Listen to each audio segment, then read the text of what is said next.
உங்கள் favourite TV ஷோக்களை இனி miss பண்ண தேவையில்லை. ZEE5 இல் முற்றிலும் இலவசமாக காணுங்கள். இங்கேயும் எப்பொழுதும். இது எல்லாத்துக்கும் காரணம் இவங்க தான். மாறி,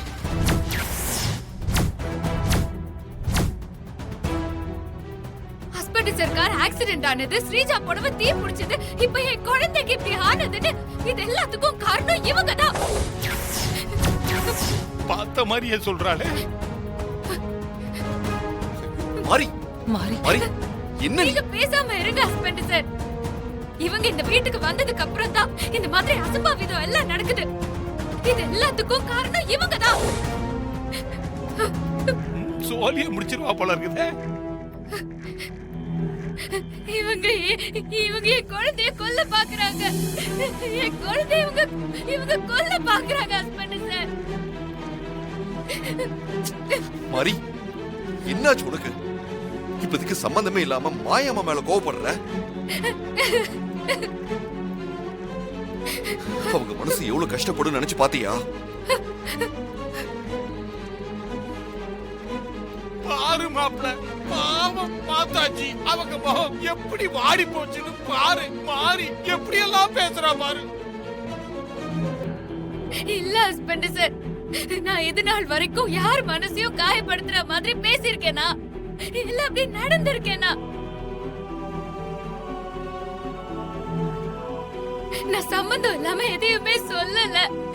நான் சொல்றத நம்புங்க. இவங்களாலதான் நம்ம குழந்தைக்கு ஆபத்து. குழந்தையோட இந்த நிலைமைக்கு இவங்க தான் காரணம். சோலி முடிஞ்சிச்சு. மாறி இன்னைக்கு ஒரு முடிவோட தான் இருக்கிறா போல இருக்குது. சிஸ்டர் இதை எப்படி சமாளிக்க போறாங்க, என்ன பண்ண போறாங்கன்னு ஒண்ணும் புரியலையே. ஆனாலும் சமாளிச்சிரும். மாறி, குழந்தை மேல இருக்கிற பாசத்திலயும் அக்கறையிலயும் இப்படிலாம் பேசிட்டு இருக்க.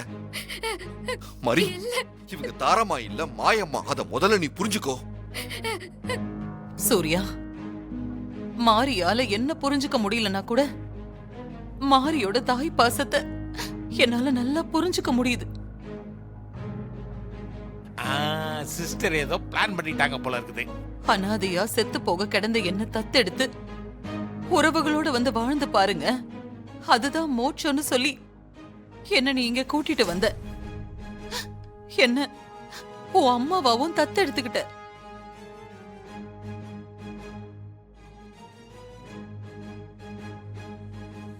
நான் இப்போ இந்த குடும்பத்துல ஒருத்தி. இந்த குடும்பத்து மேலயும் குடும்பத்துல இருக்கிறவங்க மேலயும் மாரிக்கு எந்த அளவுக்கு பாசம் இருக்கோ அதே அளவுக்கு எனக்கும் இருக்கு.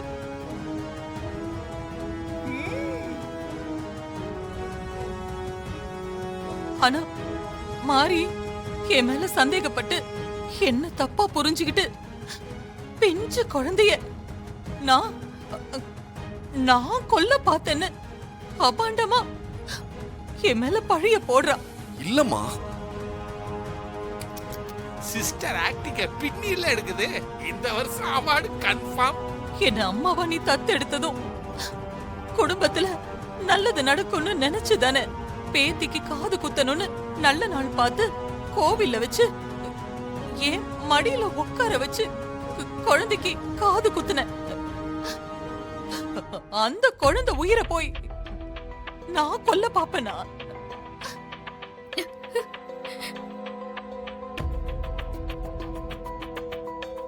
பொண்ண தவிர மத்த எல்லாருமே என்ன உன் அம்மா தாரான்னு நினைச்சு என்ன சந்தேகப்படுறாங்க. இதுக்கப்புறமும் நான் இங்க இருக்கணும்னா அது உன் அன்புக்காக மட்டும்தான் இருக்கணும் சூர்யா. இந்த யாரும் இல்லாதவ மேல நீ அன்பு காட்டி உன் அம்மாவா தத்தெடுத்துக்கிட்டது நான் செஞ்ச பெரிய புண்ணியம். அந்த காசி விஸ்வநாதர் எனக்கு கொடுத்த பெரிய பாக்கியமா நான் நினைக்கிறேன். என்னால உங்க குடும்பத்துல எந்த குழப்பமும் வேண்டாம் சூர்யா. உங்க எல்லாரோட சந்தோஷம்தான் எனக்கு முக்கியம்.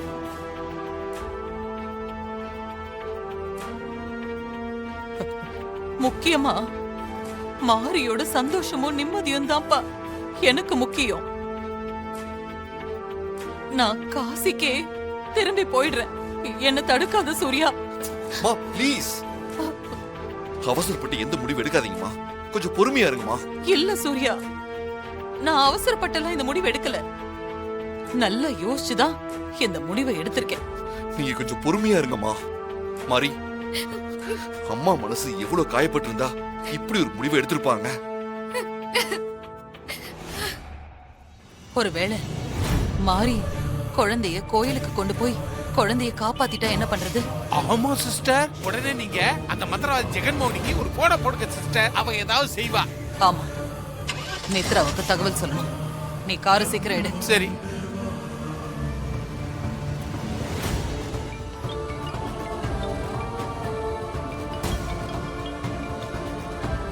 ஹலோ மித்ரா. சொல்லு மாயா, குழந்தை செத்து போச்சா? கிட்டத்தட்ட செத்த மாதிரி தான். ஆனா அதுல ஒரு சின்ன சிக்கல். என்ன சிக்கல்? ஹாஸ்பிடல்ல டாக்டர் குழந்தைய காப்பாத்த முடியாதுன்னு சொல்லிட்டாங்க. ஆனா ஹாஸ்பிடல்ல இருந்து குழந்தையும் மாரியும் காணோம். என்ன சொல்ற மாயா? மாறி குழந்தை எடுத்துக்கிட்டு எங்க போன? மாறி குழந்தை எடுத்துக்கிட்டு கோயிலுக்கு தான் போயிருக்கணும். எல்லாரும் கோயிலுக்கு தான் போயிட்டு இருக்காங்க. நானும் அவங்க பின்னாடியே போயிட்டு இருக்கேன். இப்போ என்ன பண்ணணும்? மாரிக்கு ஒண்ணுனா எல்லா சாமியும் உதவி பண்றதுக்கு ஓடி வந்துரும். அதனால மாரி கடவுள் துணையோட மாய நாகத்தை வர வச்சு குழந்தை உடம்புல இருக்கிற விஷத்தை திரும்பி எடுக்க வச்சு குழந்தைய காப்பாத்திடுவாளோன்னு எனக்கு பயமா இருக்கு. ஆமா, உன்னோட பயம் எனக்கு புரியுது மாயா. நீ கவலைப்படாத. நான் உருவாக்குன மாய நாகத்தை நான் இப்பவே அழிச்சிடுறேன். அதுக்கப்புறம் அந்த குழந்தைய அந்த கடவுளே நினைச்சாலும் காப்பாத்த முடியாது. சரி மித்ரா, அந்த மாய நாகத்தை இப்பவே அழிச்சிரு. இப்பவே அழிச்சிடுறேன்.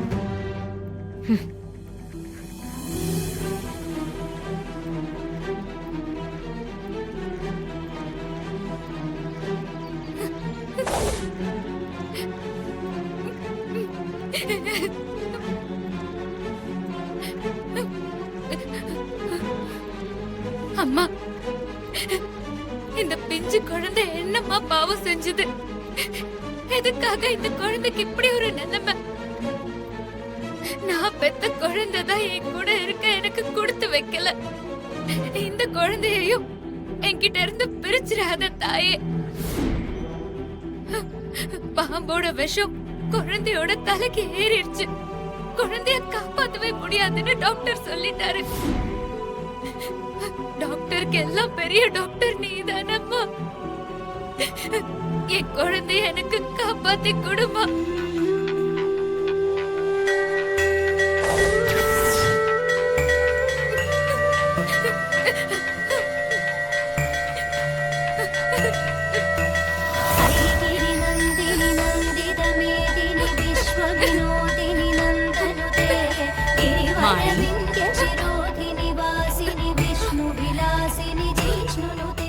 ஜீ5 ஆப்பை டவுன்லோட் செய்து அனைத்து எபிசோடுகளையும் இலவசமாக பாருங்க.